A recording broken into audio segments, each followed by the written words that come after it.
Please tell us your name, your age, and do you tend to make decisions based on what is morally right or based on what will be the most favorable to you? Hi, my name is Zishan Alamji and I'm 15. Hi, my name is Brooke Tabata. I'm 17. Hello, my name is Lyle. I'm 17. Hi, my name is Risha Trivedi. I'm 16, and I usually make decisions based off what's favorable to me, but sometimes I choose what's morally right. And most of the times I pick something that's favorable to me, but if it were to hurt someone, then I choose something that's morally correct. I probably make decisions based on what's beneficial to me because I don't trust other people to make morally good decisions. Between morally right and what is best interest for me, most of the time I do morally right. Recently, it's been more of self-interest.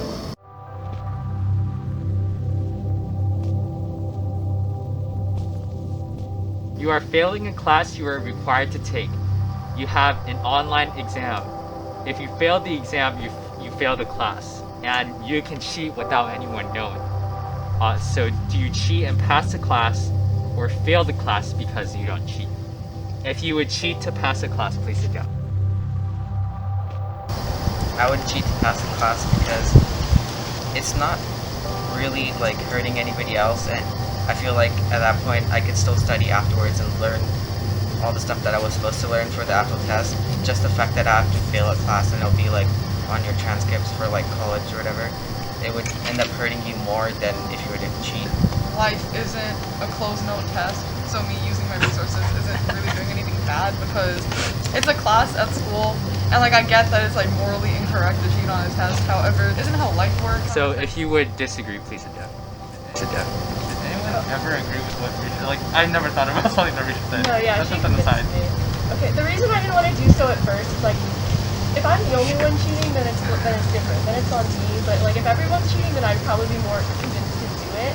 But for like what Zishan said, I wouldn't trust myself. Like once I do the test, I'm not gonna go back and look at the material. Like I'm done. For me, the way that I see it is like, if you start doing it now, what's to say that you don't get the tendency or the ability to know, like, hey, I can do it next time? I think the idea of not passing a class because of like one exam, like making or breaking my grade, also doesn't sit correct with me. Because like, say you are like a C minus, right? You put in like the work that semester to get to that C minus, and then this one exam you just screw it up somehow. I feel like that isn't a fair representation of the work you put in that semester either. All four of us who are speaking here have like the sort of mentality of we have to be doing a specifically good amount, but you can fail a class and you can still continue through college. You can still get to the college you need. Yeah, it's interesting because I don't think any of us would ever really let it get that far where it's like pass fail. Like Yeah. if it's a standardized class, I'm pretty sure we'd all be grinding for it. Okay, so you're on a packed subway and you have one seat, and an elderly citizen with a cane and a pregnant lady walk in at the same time. So what do? Do you keep your seat? Do you give it to the elderly citizen, or do you give it to the pregnant lady? So if you would give it to the elderly citizen, please sit down. I had the mentality of always wanting to respect my elders. A moral argument for me is that the elders are the ones who would have the most difficulty at that time. Like, being pregnant doesn't mean you're like 8 months in, you're already at the point where you're about to give birth. And giving them the ability to sit down, I feel like would be just more helpful to them. Yeah, I agree with Lyle. I think that, like he said, first of all, being pregnant doesn't mean you're 9 months pregnant about to give birth. So you might be like 1 month pregnant, and that doesn't cause as much discomfort on your body. But if you're an elderly person already with a cane, you know that they have like some kind of health issue that's causing them to have that cane, right? You would give it to the pregnant lady, please sit down. I would give it to the pregnant lady because the way I think about it, I'm not giving up my seat for one person, I'm giving it up for two. Oh wait, I don't want to start the whole like debate of like to defeat as a person. But I know the argument is kind of like the elderly has less time left, but in all honesty, I would give it to the pregnant lady because I'd be worried about them falling. I would feel like the elderly person can like hold the rail, and especially if she's like in 9 months in or like 8 months in, like it would be like really harsh on the back, so it would be more beneficial for me to give my seat to the pregnant lady. Also, you're not the only person on the subway. It's a cramped subway like line. You're gonna have other people who see that there's 2 people who walk in that would need this seat. I agree with Lyle. I think there's not like one necessarily better option. I think that the elderly person may just need it more immediately than the pregnant lady. Your friend tells you that they have committed a crime, and they explain that they are having trouble sleeping at night and feel you are the only one they can trust with their confession. And a few days later, you read in the paper that someone has been arrested for your friend's crime. So if you would tell the police about your friend, please sit down. If someone else is arrested for it, I feel like that's wrong. Like, I don't know, I just feel like no one else should be held responsible even if it's something minor. If anything, I would probably isolate myself from that person because I just don't trust them anymore. And if they trusted me to tell them that, like, it's not my responsibility to keep that confidentiality. If it's something like that, like, I didn't ask to be told. So I kind of probably talk to my friend about it first and be like, hey, you should probably turn yourself in for this because someone else got arrested for it. But eventually, if they didn't, I would go to the cops because I don't think it's fair, like Brooke said, that someone else is being given punishment for a crime that they did. Okay, so if you disagree, please sit down. So I wouldn't tell the police because I would first give the chance to my friend to like actually like own up to their mistakes and try to like convince them to go tell the police themselves. The main argument for me is like, I don't want to be the one who has to be responsible to constantly be telling people what to do. Like, I'm not the one policing other people. Some they treat us the same. I feel them. Sometimes, I know, like, even me, I need a push to do the right thing. And, like, I don't want to do it myself, but I know that, like, if someone else did it for me, it would be easier for me to just accept it. So if I turn my friend in, as much as they might not want it in the moment, it may, like, weigh less on their conscience in the future. I don't know. For me, it's just the difference that someone else is being questioned for it. I think I would physically be able to live with the conscience that somebody else is being questioned for the crime.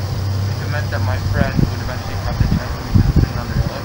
Part of it is like growing up in the Philippines, I've sort of learned that like the more I speak to somebody or try to speak to someone about, hey, what you're doing is wrong, the less you're going to be willing to do it.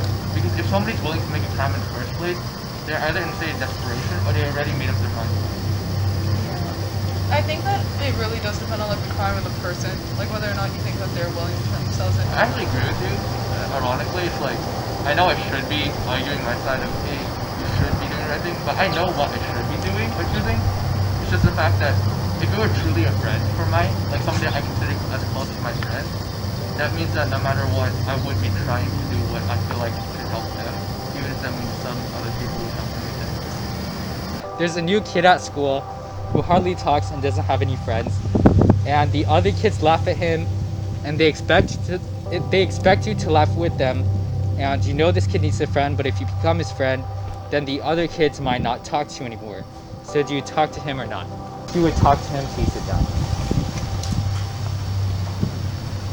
We've all sort of been there before in our own way, saying, hey, I'm the kid that's singled out, or hey, I'm the one that's different from others. Would we want to be in that position? No. And the fact that somebody else is laughing at them, that's not a friend. The kid who's getting hurt, I connect with enough to say like, this isn't right. I don't care what the other people think. If someone is expecting you to laugh at someone else's expense, then they're probably not a person worth friends with in the first place. Like, that's a solid argument. And I don't know, I just feel like in general, when you think about like school, high school, these things are so trivial. Like, when you grow up, you're gonna remember the things like who you were as a person, and I feel like it's important just to do things based on who you are, not based on what other people think of you. I wouldn't really care about what other people think because like I know like I would probably be the new student who'd be like alone. I think that you can change. Like, this is such a corny stereotypical thing to say, but you can really like change someone's life by choosing to stand up for them and choosing to be their friend in that moment. I guess like the final philosophical thing I want to say about it is like, every time I'm hearing everyone speak, I'm agreeing so much about like I'm hearing about this song in my head called like People, and it's basically saying like we're the same people. Are you happy and are you sad? Why is it so hard to feel love? And I sort of realized like if I laugh all along with them, but I'm perpetuating that sort of bad idea. So making one choice to show that love to someone, even in the smallest action, that sets in itself a precedent and a chain of events for other people to take action and take a chance. I think that's the most important. Please tell us what you have taken away from this conversation. What I took away from this conversation is I don't always do things based on what's beneficial to me, but I do sometimes make morally conscious decisions based on what's convenient for me. And I think that's something I really need to work on, is doing it because I think it's right and not necessarily because it's easy to do because the people around me, or just because I have no incentive to do something bad. Like, I just need to do things because it's the right thing to do. You know, that really makes me happy to hear about, because I feel like on a scale, that's sort of what this whole lesson is about for us. We can be moral and we can be self-caring at the same time in most places. Because in the end, making the right decision is not always black and white. I think that what I learned from this conversation is a little different than what they learned. I think I learned that you can make the completely opposite decision from another person, have the exact same train of thought that led you there, and just divide at the end. So like with that question about like our friend, right? We all wanted to make sure that they weren't having it weigh on their conscience, and we wanted to make sure that, like, the best thing was happening for like the largest amount of people, but like the decision we made in the end was different. And I think that's really important to realize. Like, even in the world, just because people have different viewpoints and different decisions than you, that doesn't mean they're inherently a worse person or a better person than you. Maybe we don't always think the same way, but we're still